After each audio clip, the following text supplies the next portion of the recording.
मेट्रोचं काम सुरू असताना सुरक्षेचा अभाव असल्याचं दिसून आलं। मेट्रो स्थानकाच्या खालील काम सुरू असताना कुठलंही बॅरिगेटिंग नाहीये। काम सुरू असताना सुरक्षा ठेवण्याचे स्थानिकांची मागणी आहे आणि याचाच आढावा घेतलाय आमचे प्रतिनिधी हितेश पांचाळ यांनी। बघूयात।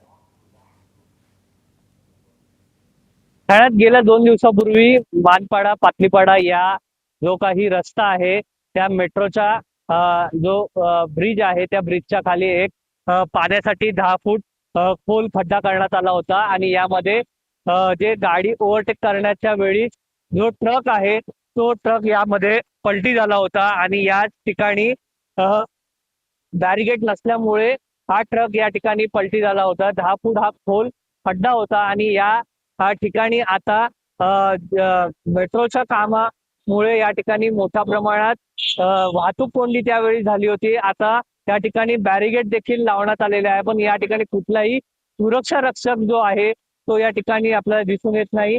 खड्ड्यांच्या मुळे अपघात झाले तर काही या ठिकाणी जे पॅच मारले गेलेले आहेत रस्त्यावर त्यामध्ये दुचाकी सवार असेल 4 चाकी सवारांना याचा त्रास मोठा सहन करावा लागत आहे।